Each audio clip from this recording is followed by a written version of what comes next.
La ilaha illallah wahdahu la syarikalah wa asyhadu anna Muhammadan abduhu wa rasuluhu alladzi la nabiyya wa la rasula ba'dah. Allahumma shalli wa sallim wa barik ala Muhammad wa ala alihi wa sahbihi wa man tabi'ahum bi ihsan, amma ba'd.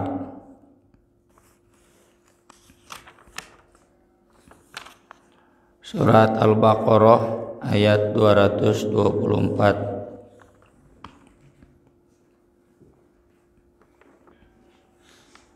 A'udzu billahi minasy syaithanir rajim.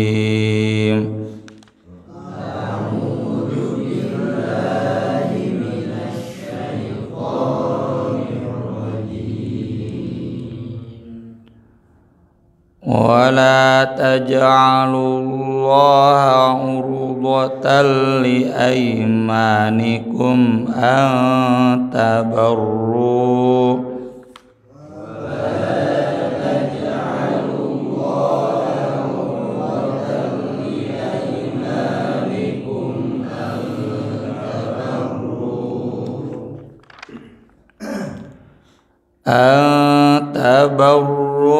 وتتقوا وتصلحوا بين الناس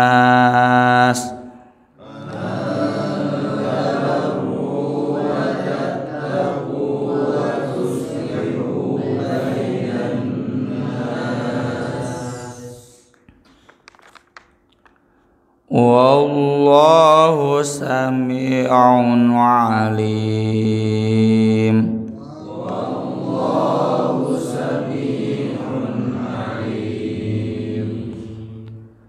لا يؤاخذكم الله باللغو في أيمانكم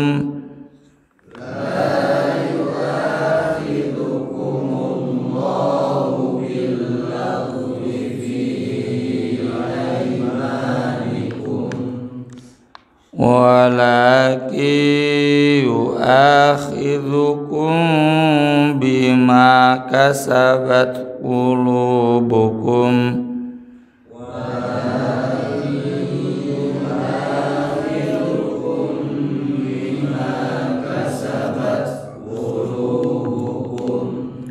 والله غفور حليم.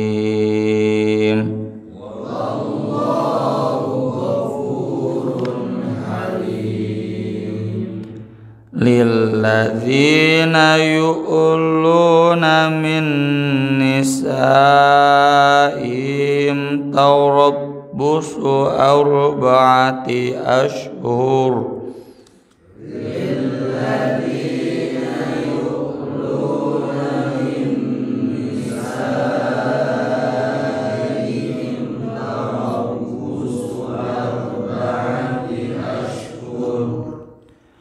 فإن فاءوا فإن الله غفور رحيم.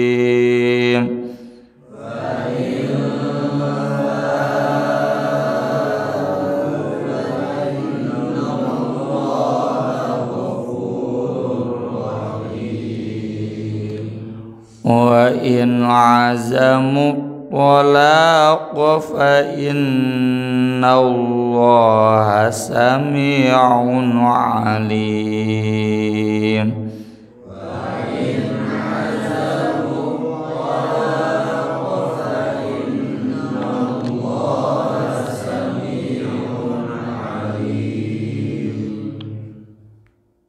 Akhwani ayat 224 ci 23.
Wala taj'alu, janganlah kalian menjadikan Allah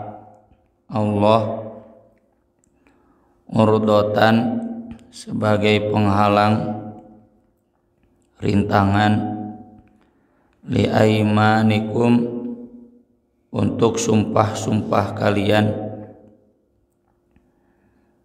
Yamin arti asalnya tangan kanan.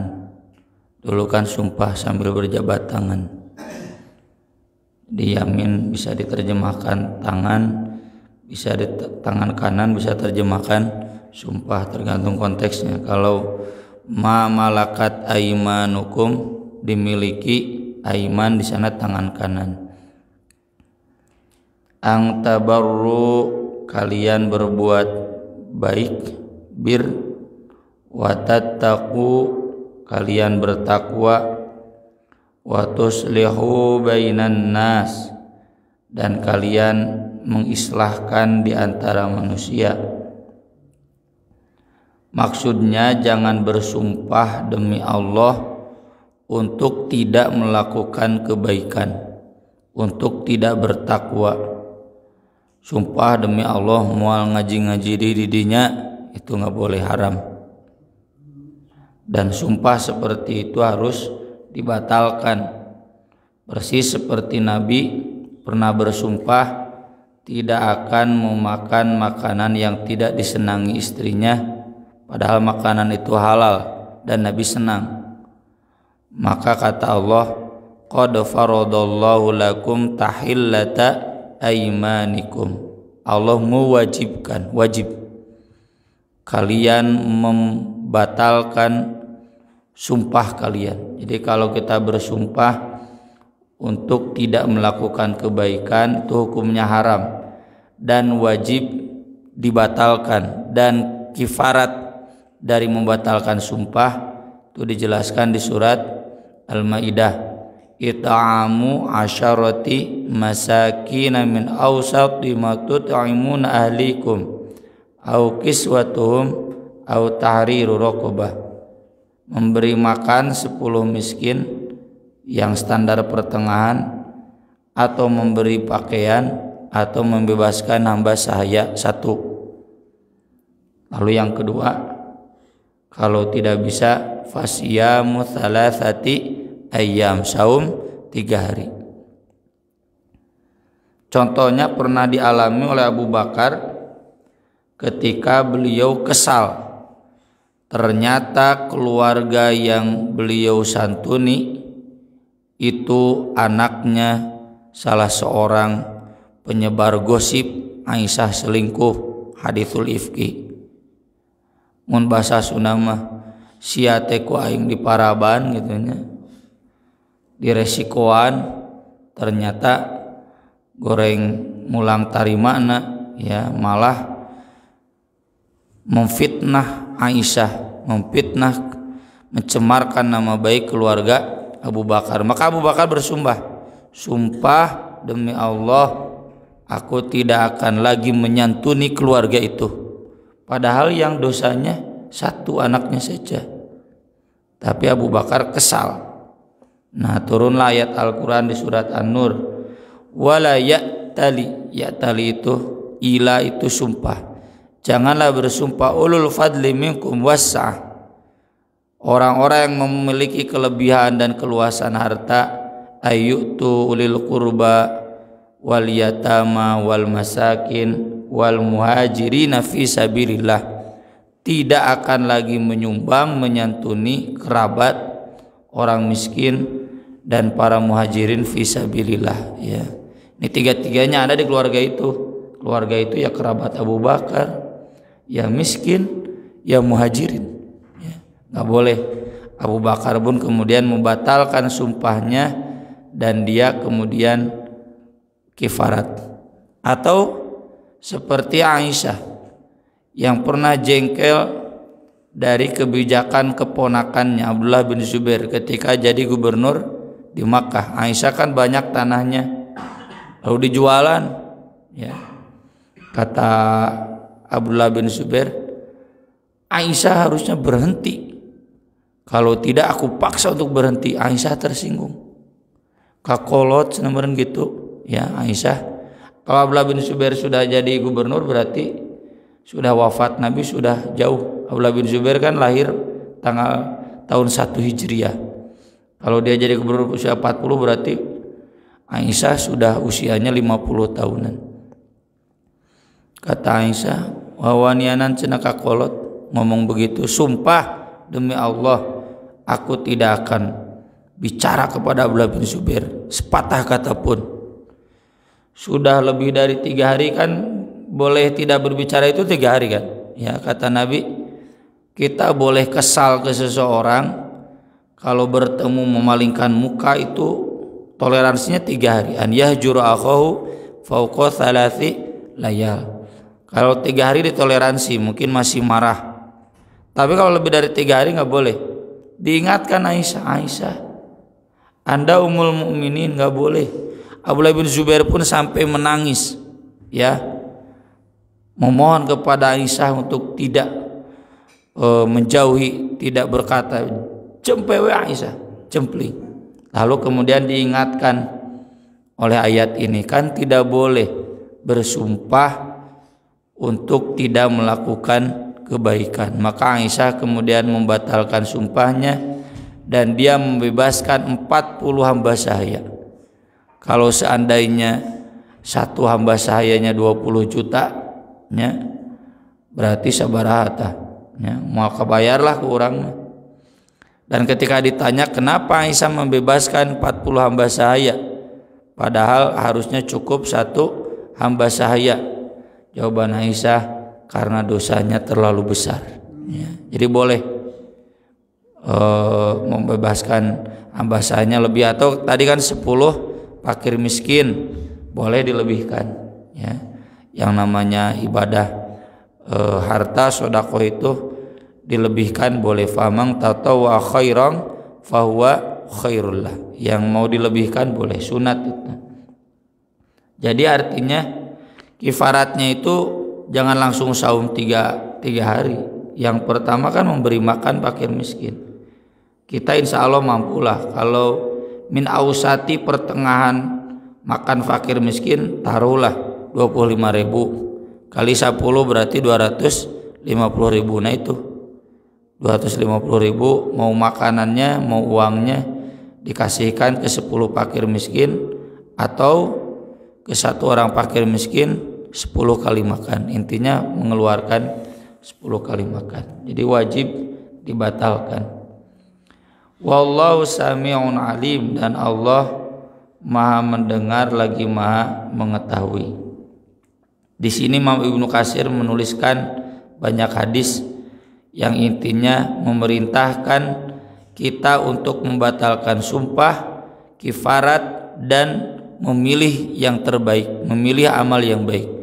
Man halafa ala yamin fara'a ghairaha khairan minha falyukaffir an yamini. Wajib kifaratan dan sumpahnya, wal yaf'al ladzi huwa khair, dan amalkan amal yang baik ya. Jangan kemudian sumpah untuk tidak melakukan amal baik.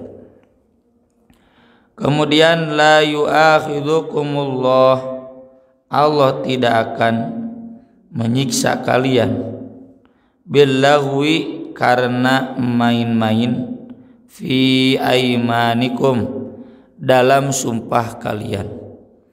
Walaki yu'akhidhukum, tapi akan menyiksa kalian bima kasabat qulubukum, yang diusahakan oleh hati-hati kalian, maksudnya yang serius. Wallahu ghafurun alim, dan Allah Maha Pengampun lagi Maha Penyayang.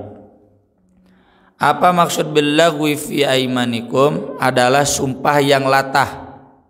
Orang Islam dulu sudah masuk Islam tapi latah.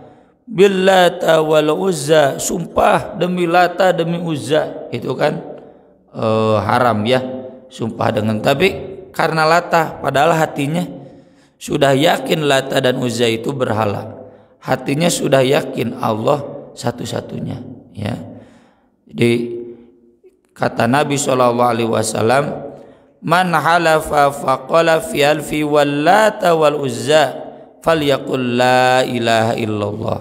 Kalau orang yang sumpahnya latah demi Lata Uzza nggak usah dikifaratan itu mah, karena billahwi fi aimanikum, tidak sengaja karena latah, cukup dia katakan dalam hati la ilaha illallah, ya.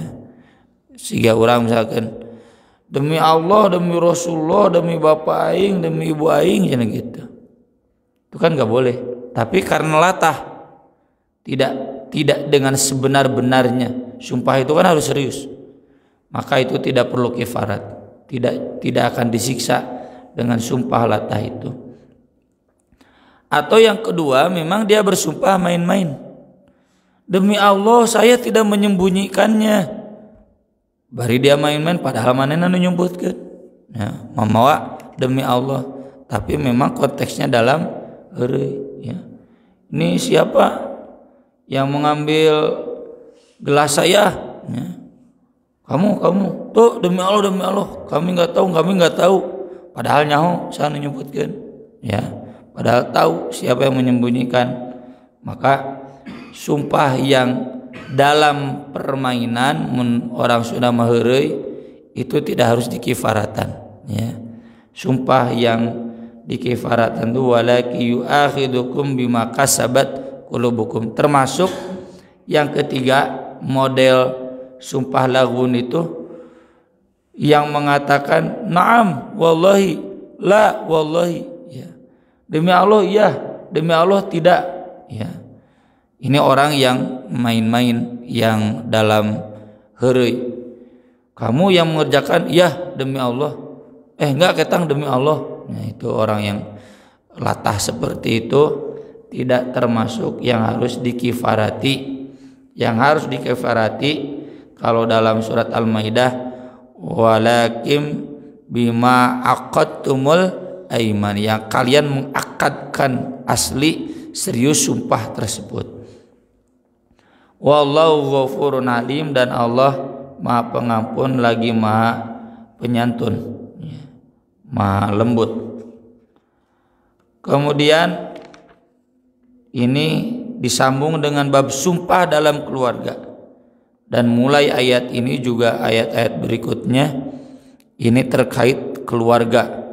Dan kemarin kan kita sudah singgung, ya, bahwa Islam itu menghendaki kita bersikap adil antara membagi waktu untuk jihad, untuk Allah dan Rasulnya, juga untuk keluarga. Maka dari itu ayat-ayatnya disandingkan antara jihad dan keluarga. Nanti ini sudah beres keluarga, bahas jihad lagi tentang Tolut jeung Jalut, ya, itu tentang jihad.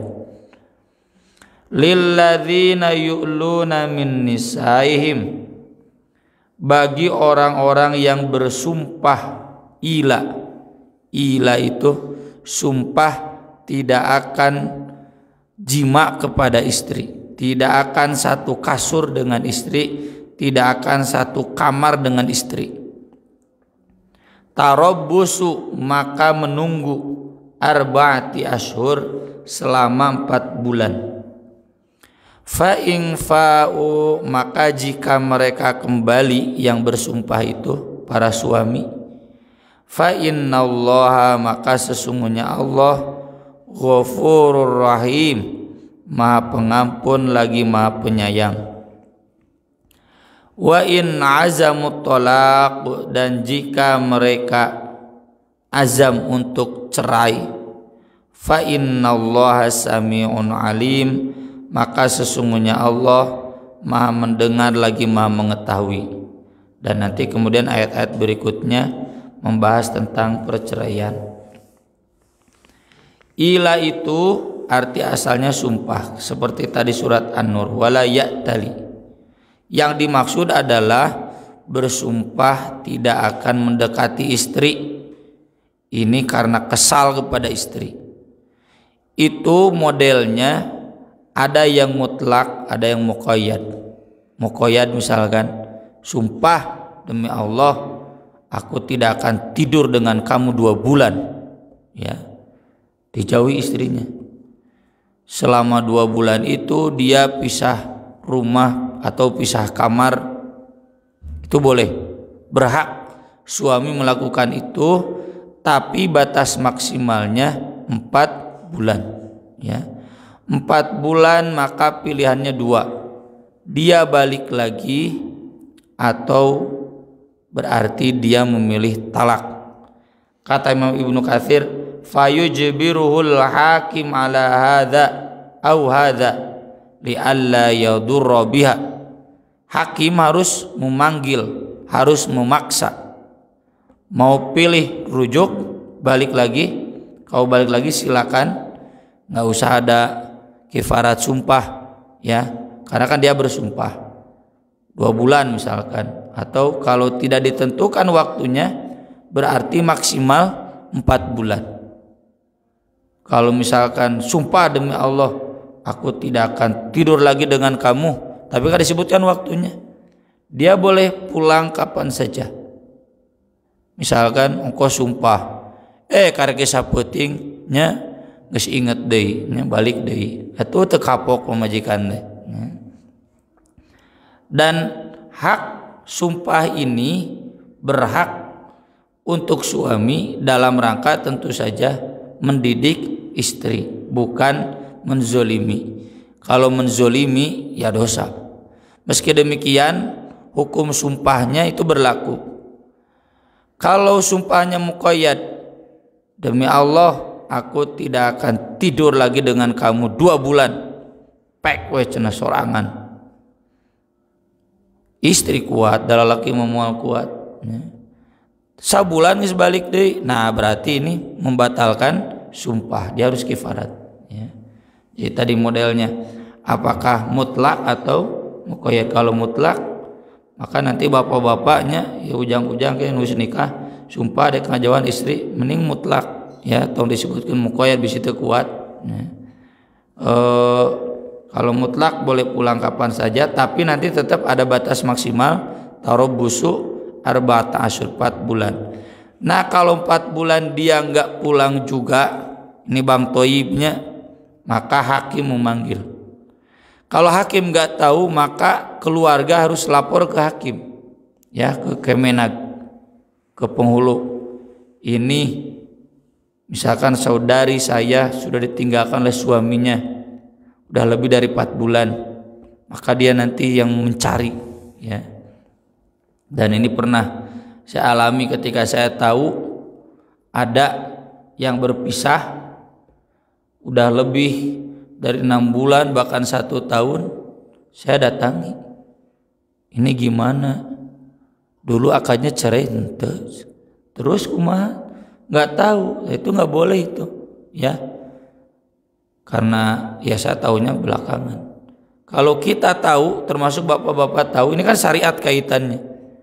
Ada suami yang meninggalkan istri lebih dari 4 bulan, nggak jelas juntrungannya, maka kita harus aktif.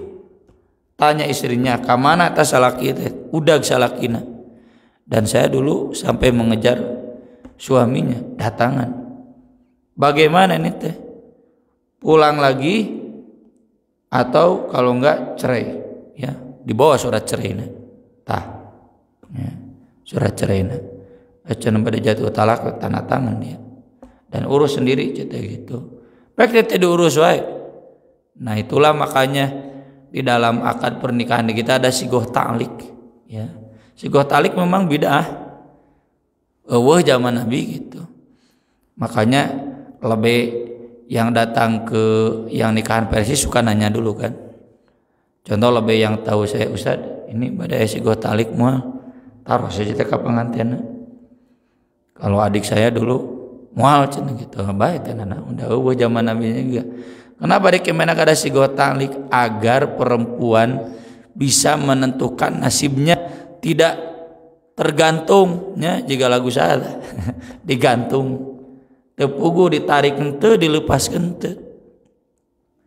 Dan itu banyak kasusnya kan, perempuan kan nggak bisa menentukan talak kan perempuan. Nah dengan sigoh ta'lik itu perempuan bisa lapor nanti ke Kemenag ya, berapa kan batasnya, 2 bulan berturut-turut tuh perempuan bisa lapor ke Kemenag, dan kalau suaminya susah itu Kemenag bisa menjatuhkan talak. Kenapa? Karena suaminya sudah memandatkan ke Kemenag lewat sigotalik.